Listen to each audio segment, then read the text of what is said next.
ನಮ್ಮ ದೇಶದ ರಾಜಕೀಯ ವ್ಯವಸ್ಥೆ ಬದಲಾಗಬೇಕು ಅಂತಂದ್ರೆ, ರಾಜಕೀಯದಲ್ಲಿ ಒಂದು ದಮ್ ಬರಬೇಕು ಅಂತಂದ್ರೆ, ದಮ್ ಇರೋರು ರಾಜಕೀಯಕ್ಕೆ ಬರಬೇಕು, ರಿಟೈರ್ ಏಜ್ ಅವ್ರು ಅಲ್ಲ.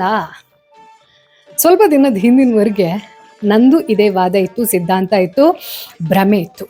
ಬಟ್ ನಮ್ಮ ರಾಜ್ಯದ ಈ ಎರಡು ಜಾತಿ ರತ್ನಗಳ ಅಣಿಮುತ್ತುಗಳನ್ನ ಕೇಳಾದ್ಮೇಲೆ ಐ ಆಮ್ ಎನ್ಲೈಟೆಂಡ್. ಅದು ನಿಮ್ಮ ಅಪ್ಪ ಮಾತ್ರ ಹುಟ್ಟಿರೋದು.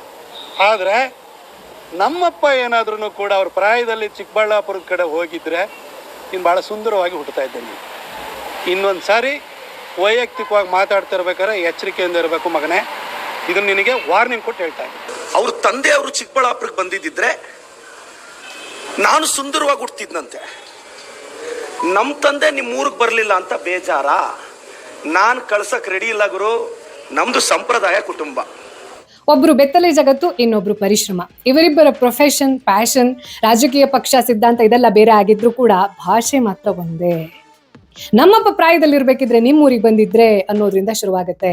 ಅದು ಎಲ್ಲಿವರೆಗೆ ಹೋಗಿ ಮುಟ್ಟುತ್ತೆ ಅಂತಂದ್ರೆ, ಕೊಚ್ಚಲ್ಲಿರೋ ಕಿತ್ತಾಡ್ತಾ ಇರೋ ಹೊಂದಿಗಳು ಕೂಡ ನಾಚ್ಕೊಂಡ್ಬಿಡ್ಬೇಕು, ಆ ಲೆವೆಲ್ನ ಭಾಷಾ ಪ್ರಯೋಗ ಹಾಗೂ ಪಾಂಡಿತ್ಯ.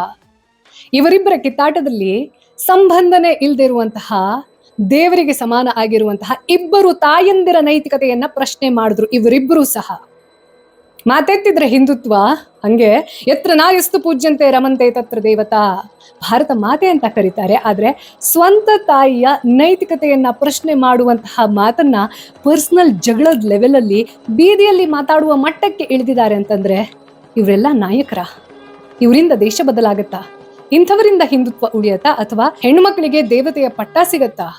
BJP, Congress, right wing, left wing, nationalist, aunty nationals, ಇದೆಲ್ಲದರ ಅಗ್ಲಿ ಡಿಬೇಟ್ ಮುಗಿದು ಇವಾಗ ಸ್ವಂತ ತಾಯಂದಿರ ನೈತಿಕತೆಯನ್ನ ಬೀದಿಯಲ್ಲಿ ಪ್ರಶ್ನೆ ಮಾಡುವಷ್ಟರ ಮಟ್ಟಿಗೆ ಇವರೆಲ್ಲ ಕೆಳಗಿಳಿತಾರೆ ಅಂತಂದ್ರೆ, ಹಾಗೆ ಇವರನ್ನ ಅಲ್ಲೂ ಕೂಡ ಸಪೋರ್ಟ್ ಮಾಡುವಂತಹ ಕೆಲವೊಂದಷ್ಟು ಜನ ಚಮಚಗಳಿರ್ತವೆ. ಅಣ್ಣ ಕರೆಕ್ಟ್ ಆಗಿ ಮಾತಾಡ್ದೆ, ಹಿಂಗ್ ಹೇಳ್ಬೇಕಣ್ಣ ಅಂತ ಹೇಳ್ತಾರಲ್ಲ, ಈ ಮಾತನ್ನ ನಾನ್ ಹೇಳ್ದೆ ಅನ್ನೋ ಕಾರಣಕ್ಕೋಸ್ಕರ ಕೆಲವೊಂದಷ್ಟು ಜನ ನಮ್ಮ ಅಣ್ಣನ ಬಗ್ಗೆ ಮಾತಾಡಕ್ ನೀನ್ ಯಾವಳೆ ಅಂತ ಹೇಳ್ಬಿಟ್ಟು ಅವರ ಯೋಗ್ಯತೆಗೆ ತಕ್ಕದಾಗಿರುವಂತಹ ಭಾಷಾ ಪ್ರಾವೀಣ್ಯತೆಯನ್ನ ಮೆರೆಯೋಕೆ ಕಮೆಂಟ್ ಬಾಕ್ಸ್ ನಲ್ಲಿ ವಾಂತಿ ಮಾಡ್ಕೊಂಡು ಸಾಯಕ್ಕೆ ಬಂದು ಕಾಯ್ತಾ ಇರ್ತಾರೆ.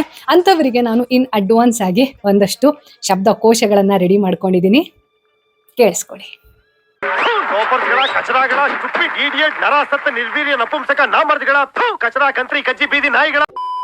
ಜನಸಾಮಾನ್ಯರ ಜೆನ್ಯೂನ್ ಸಮಸ್ಯೆಗಳಿಗೆ ಧ್ವನಿಯಾಗೋ ಬದಲು ಇಂಥ ಕಚ್ಚಡ ಸ್ಟೇಟ್ಮೆಂಟ್ ಅಂಡ್ ರಿಯಾಕ್ಷನ್ಗೆ ಮೈಕ್ ಹಿಡ್ಕೊಂಡು ಅವ್ರ ಹಿಂದೆ ಓಡಾಡೋ ಬರ್ಗೆಟ್ ಮೀಡಿಯಾದವರಿಗೆ ಮೊದಲು